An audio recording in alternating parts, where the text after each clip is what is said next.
Hello everyone, welcome back to another episode of r/pro Revenge. In today's episode, Dirty Little Lunch Thief. Ruin my summer? Enjoy not going to university. Slum lord won't let the company out of a 5-year lease. I get the building condemned. Before we get started, make sure to subscribe so you will never miss a video. So let's get started. Dirty Little Lunch Thief. In the past I have read about dirty little office lunch thieves, and have wanted to share mine, but had other things going on to post it. This took place when I was still a teen fresh out of university working directly under an engineer. The office I was doing my 4,000 hours in was fairly large, 5 floors of a large office building, a Toronto construction firm. While I was lazy and always picked up a lunch from Whole Foods, usually sushi, on my way to work, my floor had its own break room and fridge, and for the first 6 months nothing ever went missing until we got a batch of university office interns in, paid interns. Then wouldn't to know lunches would go missing, and it wasn't just mine. Any lunch in store packaging was gone if there was S name on it or not. Well, after 2 weeks of our lunches just walking away, we're all getting issued, "Don't F***CK with my salmon sashimi." One of the engineers comes up with an idea and asks everyone to throw in a couple of dollars to solve this problem. The following week he sends a text to the store-bought lunch people to meet in the break room before work, and send a text to everyone in the office to not touch any of the packaged lunches. We meet up and he hands us this little spray bottle to spray the packaging. It was this black light reactive spray. Glows from a black light but completely undetectable. Lunch rolls around and guess what? Every single packaged lunch is gone. And this guy brings out a bulk light and starts looking for fingerprints. He found them on the door down the hall to the elevator. Now imagine 5 of the super nerdy engineers you have ever seen going down a hallway with a bulk light like something from a discount CSI. Well, there is fingerprints everywhere, right up to the elevator, on the buttons down to the 2nd floor. Down the hallway at this time I figured some of the interns are nicking our lunches. But I was wrong. We followed it right to the head of the sales department's desk. And well, we demand to see his hands. The F***king were glowing like crazy. Not to mention he had touched his face, so there was this glowing mess covering his face. The guy knew he was caught, and we made an agreement not to go to HR, but to get a picture and pizza for our floor every Friday for 2 months. We stayed extra that day to print out the glowing mess that was his face. We printed at least 100 of them with the caption "Dirty Lunch Thief." Those damn things went up everywhere. The bathrooms, all the entryways of the building, every office door and desk in sight. Needless to say, the lunches stopped going missing, and I was able to eat my sushi in peace. Ruin my summer? Enjoy not going to university.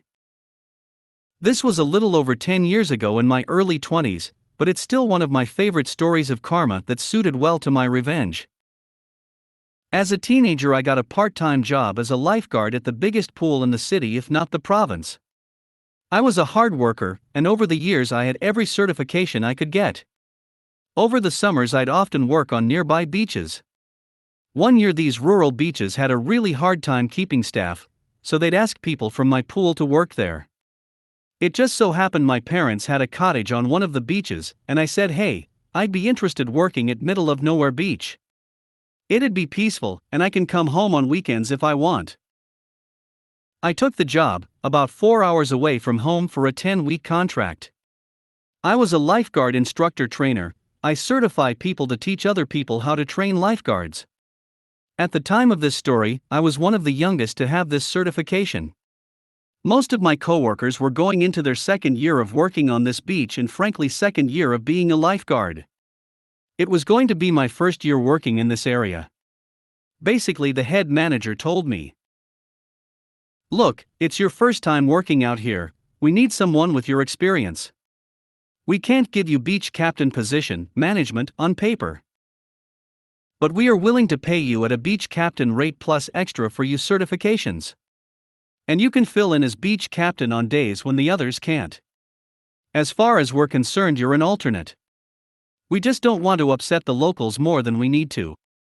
Be advised though, you may need to work at a few other beaches out around their home. More pay, fewer responsibilities? Yeah, I guess I can take this one for the team. Here's what you need to know about this place. The area is a naturally beautiful place. This is one of the best drives on the continent, one of the top 10 islands in the world. Mountains to the left, endless ocean to the right, beaches everywhere. It's also one of the poorest parts of the country, and some communities have a mob mentality when outsiders come to work here. For the most part, my coworkers liked me and appreciated my experience, except for the one beach captain we'll call Maggie. Everyone employed goes to a training camp retreat. District managers go for 5 days. Beach captains go for 4 days, and general staff goes for 3 days. I was only asked to show up for the general staff, did my thing, met my new coworkers. Maggie rubs me the wrong way and started calling me rookie, and then she left. Turns out she was graduating high school and had prom to attend. She didn't want to do the rest of the training because of all the after-prom parties. Okay, that's weird. I'm waking up at 7 a.m. to do a 10 kilometers run with everyone before breakfast, and you're passed out after a night of drinking. I'm annoyed, but if I could pull it off, I might do the same, no biggie. How could she pull off getting out of mandatory training, you ask? She's a family legacy.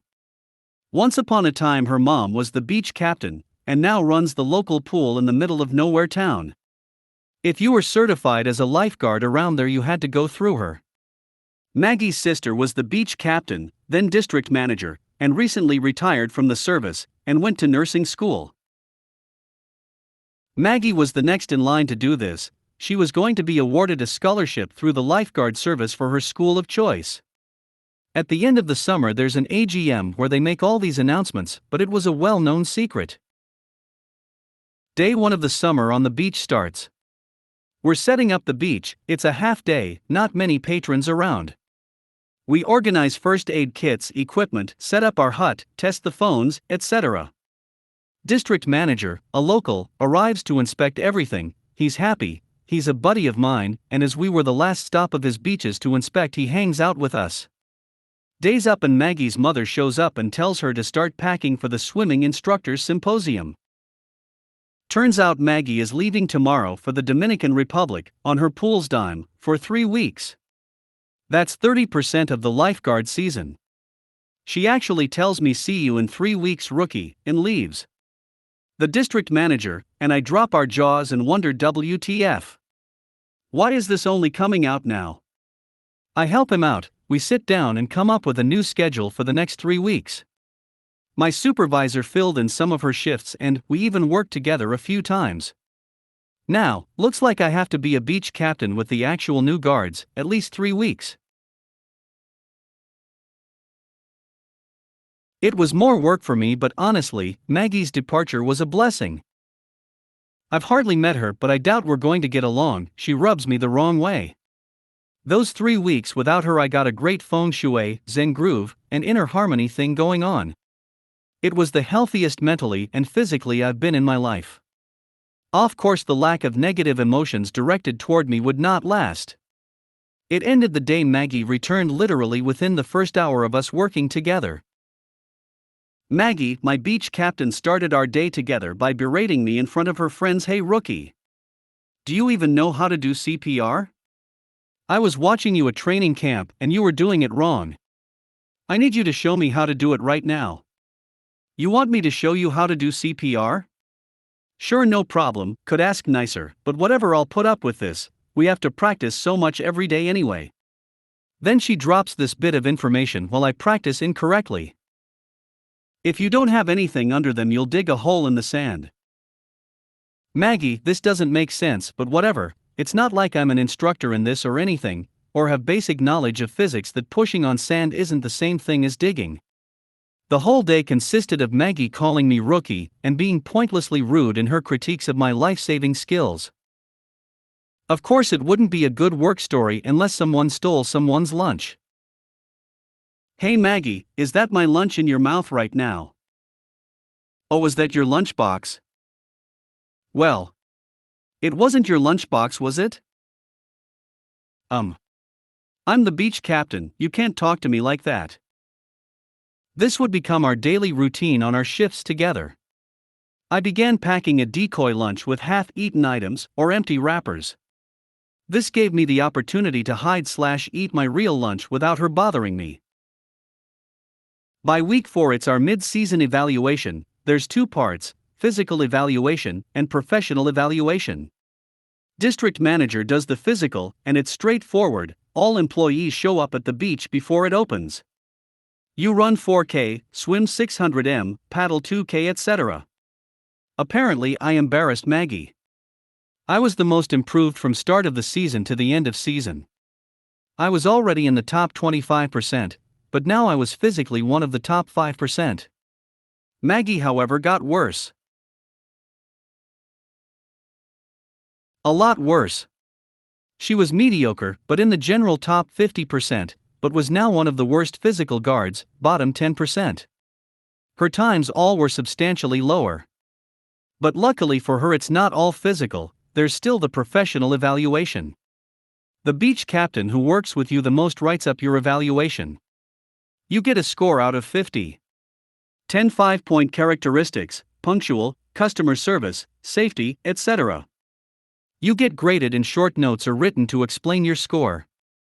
At the bottom there's a recommendation section on what to do/work on. One of the other beach captains who tolerated Maggie wrote her evaluation, and it wasn't all bad. Of course Maggie was the one who wrote my evaluation despite only working with me a few times. I don't got to see it, which is normal, and when it's done she passes it into the boss.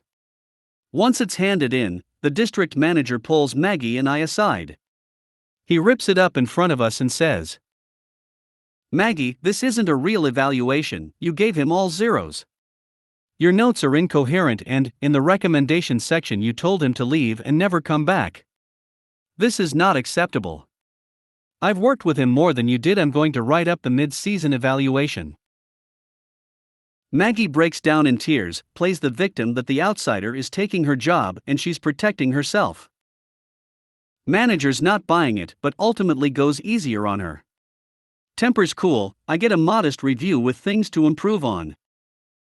Right away I knew this would happen again, and I'd need to make notes to defend myself. I have a reputation in the life-saving community I'd like to keep. Things got weirder after this. Aside from umpteen mentions of calling me rookie against my wishes, my notebook was getting filled. Some highlights include: she stole my rooster ketchup with a green top and lathered her hot dog, only to get upset with me. She wrote me up for poisoning her with hot sauce, though really she stole my sriracha. She took her top off in front of me, and in full view of kids, cause she had to air out the girls. Went on a walking patrol down the beach for 2 hours only to end up hanging out with her friends, drinking on the beach, and having a fire, double no-no. Called her dealer to deliver joints to her while on guard, not even discreetly. I taught the junior guard some basic stuff. Once the class is over she goes up to the parents, and tells them I taught all the wrong things, and it's actually done this way instead. On a particularly bad day, she berated the middle-aged gentleman with Down syndrome whom normally brings treats to her because he didn't bring any treats on this day. Things were cartoonishly stupid. Why would someone act this way? Turns out she was also bashing me to the other guards. They'd regularly inform me of stuff like this. "Hey, just so you know, Maggie told me you hit someone's car with a hammer. Obviously you didn't, but heads up, she's telling locals about it. What did I get myself into? This is ridiculous. My summer paradise at the most beautiful place on earth is ruined by a succubus leeching off of inner peace. I was at my end. This isn't worth it. I want to go home. I'm belittled by an entitled brat, and I don't need this as much as they need me. I'm going to sleep it off. Think with a clear head in the morning." Note, this place is a sleepy beach town. It's heavily wooded and not many cell towers. Reception isn't great. Also, it's a hot summer. I live alone. I hate pants. When I'm home I'm probably an asterisk kid. And the lock on the door isn't great. It works, but with a bit of effort you can get past it. We basically put an exterior padlock on the door when we're away for extended periods. But hey, no one knows anyone's living here, right? Who's going to come bother me in the middle of nowhere? 5:30 a.m. BAM. Bam. Bam. Ha! What's happening? Bam. Bam. Bam. Eek. Link Handford. Ugh. Answer your phone. I've been calling you all night. Ugh, why are you an asterisk kid? That's gross. You have to work at the beach further away today. I've got an appointment I've had scheduled for months and can't change it. You need to go there or I won't be back in time. Wait, what's going on? Why is SHE in my house right now? I thought to myself as I startled and jumped up, covering myself with whatever I could find.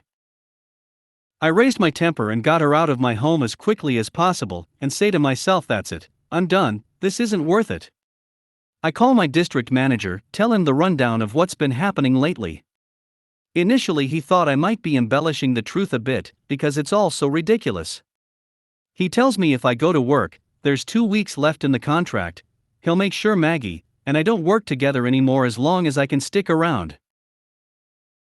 Later on I'm begrudgingly working at the further away beach, and we get a call, it's the district manager.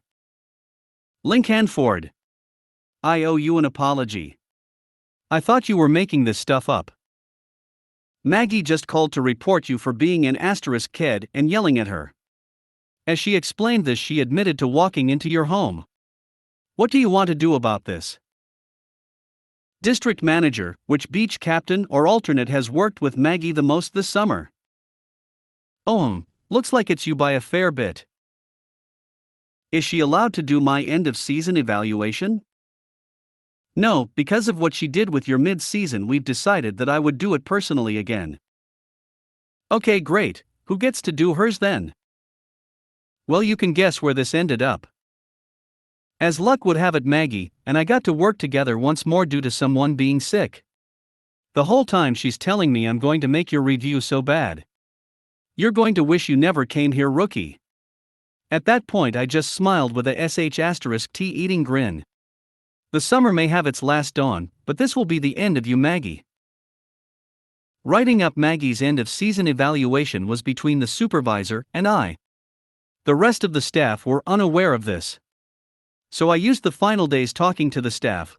What's the weirdest thing Maggie did to you this summer? Here's the highlights. Stole the pretty boy guard's car keys at the end of the day to keep him around because she was rooting with him. He had to go right to the hospital to visit his mom. Gradually through the course of a day she spiked the 16 guards' work water bottle with vodka. He'd never been drunk before and had to drive home. After hours she went to a lifeguard girls' night out and skipped out on the bill. No, she wasn't invited again after that. I'm composing her end of season evaluation. I'm smart about it, I grade reasonably well with things. To her credit, she was good at, she improved her swimming skills, which is something after all. But everything else I avoid grading a 1 as much as possible to avoid looking like I'm purposely out to get her. More than just grading, I'm providing written documentation to back this up. I've got my journal of hellish Maggie moments, my coworkers' experiences with her, and I've been smart enough to make copies of our notes from patrons with her mentioned. But the coup de grace recommendations for next season. Recommend not to reoffer beach captain or alternate beach captain position next season. Recommend awarding scholarship to someone else in the service. Not long after this gets submitted, I get a call from the head boss/senior manager who hasn't been made privy to Maggie and I's situation. Link Handford, I've known you for a few years. I'm reading Maggie's end of season evaluation, and there are some serious allegations here. Her family will likely rebuke this and make it a problem for my office. Not giving her this scholarship sounds harsh. Do you have any documentation to back up any of this? Do you really think she deserves this? Well, sir, that's ultimately up to you. Here are notes and times from the entire team, feel free to call any of them. Here's the footage from my trail cam of her breaking into my home at 5:30 in the morning. Here's the contact info for the Down syndrome gentleman whom she berated. Here's the reports patrons have made about her. Oh. This is bad. Well, thanks for being so thorough with this. Epilogue. Well, word got to her she wouldn't be receiving her scholarship, instead it went to an incredibly nice and hard worker in another district. Maggie's mom complained for a while about come-from-aways taking all the jobs. But then she heard how Maggie treated the gentleman with Down syndrome. She may have been the town's princess, but that man was the salt of the earth and immune to any harsh treatment. Needless to say, Maggie didn't come to the AGM. The next year I was knee-deep in my actual career and didn't re-enroll in the lifeguard service, but offered my services as a substitute. One of the guards I liked last year calls me to see if I can sub for them for a weekend. I decided I'll do it as long as Maggie isn't working. He laughs and says no, but she's on staff as a regular lifeguard. Well, Maggie wasn't working, but her cousin was. Oh, this can't be good. Our first interaction was kind of amazing. Wait, are you the link Handford? Yes. I prepare myself for a day of harassment. Oh man. You are awesome. Maggie and her mom hate you. They're so mean, our family hates them, she's so entitled and makes us look bad, you're like a legend around here. Well, this is a change of pace from what I was expecting. We become friends over the course of the day, and she explains to me that Maggie thought her scholarship was a sure thing, her mom pulled strings for her to get it, and it fell through, so she never saved any money for school. Maggie's plans of getting into nursing didn't work out. Maggie's mom took a lateral promotion in the life-saving world. That new position didn't last, and she was laid off only to go back to her old pool as the assistant to the person who took over her job. She wasn't able to pull any more strings after that. Last time I checked, Maggie went to community college and took a less expensive continuing care attendant course with the plan of eventually jumping over to nursing when she saves some money. Unfortunately for her, the instructors weren't crazy about her better-than-you attitude, and she was kicked out of the course sometime in second year. Last time I saw her, she was working at the summer ice cream stand by the beach I visited on a lovely vacation to one of the most beautiful places in the world. Slumlord won't let the company out of a 5-year lease. I get the building condemned. To start, this is about the company I work for and a trip I took because I had to wire a building for a computer network because the building owner wouldn't. Backstory. Our company was moving a remote site to a new building. As the IT guy for the company, I was asked to look at the new building and get network ports marked out. The landlord refused to put in any low-voltage lines and we got quotes, but they were thousands of dollars. Enter me, my car, and 4 boxes of Cat 6 plenum. It's about an 8-hour drive, and I was doing about 30 drops. Not a ton, but still, a few days' work in someplace that's already built up.